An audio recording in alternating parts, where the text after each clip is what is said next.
Hello दोस्तों। एक लड़का जो कभी साइकिल पे अखबारें बेचा करता था, एक ऐसा गरीब लड़का जिसको इंजीनियरिंग करवाने के लिए उसकी बहन ने अपने सोने के गहने तक को गिरवी रख दी, क्योंकि उसको पता था कि ये लड़का कभी हार नहीं मानने वाला। इस लड़के को हमेशा सपना था कि वो एक एयरफोर्स में जाए और पायलट बने। साउथ इंडिया के इस लड़के को अपने इंजीनियरिंग कंप्लीट करने के बाद 2 इंटरव्यू के लिए बुलाया गया, लेकिन अनफॉर्चुनेटली उसका सिलेक्शन नहीं हुआ एंड उसका सपना टूट गया। वो लड़का बहुत दुखी हो गया और वहीं उसे एक साधु मिला। उसने उसे बोला उसकी ये किस्मत में एयरफोर्स पायलट बनना नहीं था, बल्कि उसकी किस्मत में कुछ और बड़ा लिखा था। बस उसे मेहनत करते रहना है और आगे बढ़ते रहना है।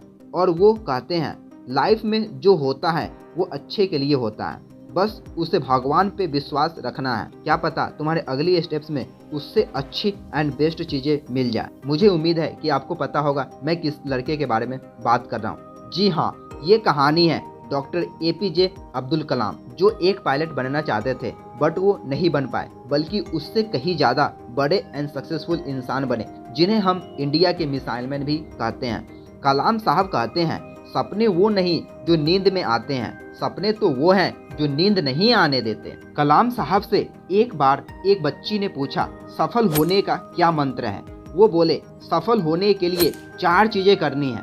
सफल होने के लिए पहले बनाओ ग्रेट एम, दूसरा उस एम के लिए सारी नॉलेज एक्वायर करते जाओ, फिर करो दबाकर hard work, and fourth perseverance, यानी हार नहीं माननी है कभी भी नहीं। एक बार क्लास के अंदर उसका एक दोस्त हुआ करता था जो कि एक पंडित का बेटा था। एक दिन वो अपने दोस्त के साथ पहले बेंच पर बैठे थे। अचानक मास्टर जी का ध्यान उस पे गया, जिनका नाम था रामदास शास्त्री।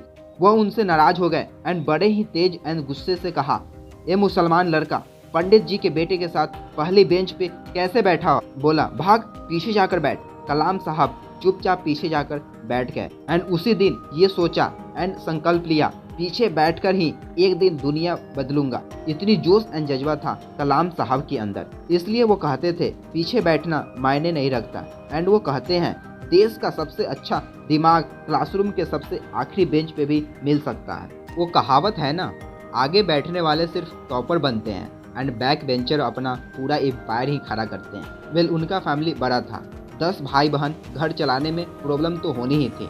उसके लिए कलाम साहब ने खुद ही रिस्पॉन्सिबिलिटी लिया एंड खर्चे चलाने के लिए मात्र 8 साल की एज से ही अखबार बेचना स्टार्ट कर दिया। उन्हें पैसे तो मिलते थे जिनसे उनका खर्च चलता था, लेकिन पूरे रास्ते में अखबार बेचते बेचते पूरा अखबार भी पढ़ लेते थे। इसे कहते हैं लगन। पढ़ाई के साथ काम भी हो जाता था, पैसे भी आ जाते थे और कुछ नॉलेज भी सीख लेते थे। एक दिन वो स्कूल में गलत क्लास में घुस गए। उस दिन टीचर ने बहुत डांटा और कहा जब तुम्हें यही नहीं पता कि तुम्हारी क्लास कौन सी है, मैथ की क्लास यानी गलत क्लास में पहुंच गए, तो क्या तुम पढ़ोगे और आगे बढ़ोगे? एंड उन्होंने इतनी पढ़ाई की मैथ में कि 100 में से 100 नंबर लाकर सबको हैरान कर दिया एंड चौंका दिया। अगर आप सूरज की तरह चमकना चाहते हो तो सूरज की तरह जलना होगा। उन्होंने इंडिया के 11वें प्रेसिडेंट यानी राष्ट्रपति का राजभर संभाला। अब हम में से कई लोग कहेंगे हाँ भाई, हमें पता है कलाम सर के बारे में, हमारा टेंशन ही अलग है, हमें ये प्रॉब्लम है वो प्रॉब्लम है। तो मैं बता दूं जो आप नहीं जानते, क्या आप 8 साल की एज में न्यूज़पेपर बेचे थे? नहीं। क्या आपके फादर पेट पालने के लिए लकड़ी के नाव चलाते थे? नहीं। लेकिन कलाम साहब के फादर लकड़ी के नाव चलाते थे।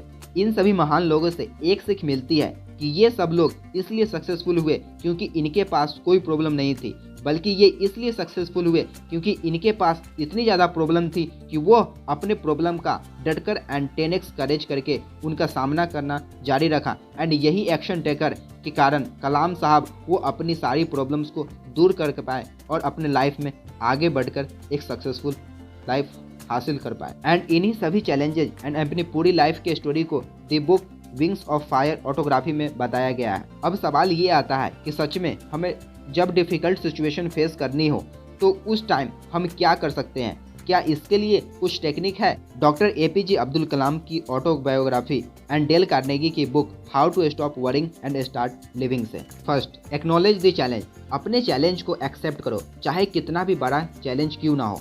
अपने अंदर बस हौसला एंड जुनून रखो कि आप और सिर्फ आप ही खुद के चैलेंजेस को अपनाकर दुनिया बदल सकते हो। 10x रूल के ऑथर ग्रांट कार्डोन कहते हैं कि अपने प्रॉब्लम से कभी न डरो, बल्कि उन प्रॉब्लम्स एंड चैलेंजेज के अगेंस्ट 1 गुना नहीं, 2 गुना नहीं, 5 गुना नहीं, बल्कि 10 गुना ज़्यादा एक्शन लो एंड उसका डटकर सामना करो, ना कि डर कर। जितना डरोगे ये प्रॉब्लम उतना ही डराएगी और उतना ही सताएगी। अब समय सिर्फ और सिर्फ आपका है। उठो और आग लगा दो और पीछे मुड़कर कभी देखो ही ना। बस आपको सिर्फ और सिर्फ एक सही राह पे आगे बढ़ते जाना है। चैलेंजेस एंड प्रॉब्लम आना तो आम बातें हैं। उस समय अपने इमोशन को सप्रेस ना करो, बल्कि खुद को अलाउ करो कि उसे फील करे। Second, reframe your perspective. Author Dale Carnegie कहते हैं, अपने चैलेंजेस को प्रॉब्लम की तरह नहीं, बल्कि एक अपॉर्चुनिटी की तरह देखो, जो आपको एक बड़ा बदलाव एंड ग्रोथ करवा सकती है। इससे ना कभी डरना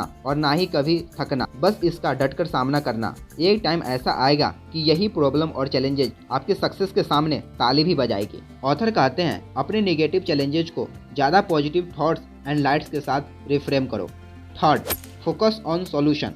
देखो, सिर्फ प्रॉब्लम करने से आपकी सारी प्रॉब्लम सॉल्व नहीं हो जाएंगे, बल्कि उसके लिए आपको खुद ही उसका बेटर सॉल्यूशन ढूंढना होगा। एंड वो तब कर पाओगे जब आप अपने फोकस को प्रॉब्लम फेज से सॉल्यूशन ओरिएंटेड फेज में शिफ्ट कर पाओगे। तो take a massive action and change everything जो आपके अगेंस्ट चल रहा है। एंड कलाम साहब के सक्सेस का ये 3 and 4th रूल याद रखना, hard work and perseverance. Well, आप में से कई लोग कहेंगे आज हार्ड वर्क नहीं स्मार्ट वर्क चलता है। मैं भी कहूँगा हाँ भाई, स्मार्ट वर्क भी चाहिए, बट सिर्फ स्मार्ट वर्क से काम नहीं चलेगा। फॉर एग्जाम्पल, अगर आपको कोई प्रोजेक्ट बनाना हो, उसके लिए आप क्या करोगे? कुछ काम तो करना ही पड़ेगा। यानी आप उस प्रोजेक्ट को कैसे भी कंप्लीट करोगे, चाहे आपको 4 से 5 घंटे क्यों ना लगे। एंड उस प्रोजेक्ट के लिए जो काम आप करोगे उसे हार्ड वर्क कहेंगे। एंड अगर आप उस प्रोजेक्ट को किसी AI टूल्स यानी artificial intelligence like Google Bard, chat GPT, राइटसोनिक, इन सभी का यूज करके बनाते हो, तो आप उस काम को बहुत ही इफेक्टिव एंड कम टाइम में अपने प्रोजेक्ट को यूं ही कंप्लीट कर लोगे। एंड आज AI की वजह से हमारा सारा काम बहुत ही ईजी हो गया है, तो इसी प्रोसेस को हम स्मार्ट वर्क कहेंगे। तो दोस्तों, अब आप ये बताओ कि कोई काम करने के लिए कौन से वर्क की ज़रूरत होगी, दोनों की या फिर किसी एक की? कमेंट करके ज़रूर बताना। ये थे बस brief biography doctor APJ Abdul Kalam sahab की, और साथ ही हमने डेल कार्नेगी की इस बुक का क्विक समरी जाना एंड बहुत कुछ सीखा। एंड अब से ये कहना बंद कर दो कि मुझसे नहीं होगा, अब से कहोगे आई कैन डू एवरीथिंग और एनीथिंग। आई होप ये वीडियो को आपने ज़रूर पसंद किया। अगर हाँ तो लाइक ज़रूर करना एंड कमेंट बॉक्स में कमेंट करके ज़रूर बताना कि इस वीडियो से आपने क्या सीखा। क्या आप रियली इन बातों को अपने लाइफ में यूज करोगे? एंड अगर नेक्स्ट वीडियो अपने चॉइस एंड फेवरेट टॉपिक पे चाहते हो तो ज़रूर कमेंट करके बताना। I will be see there. Thank you so much for your valuable time. Take care.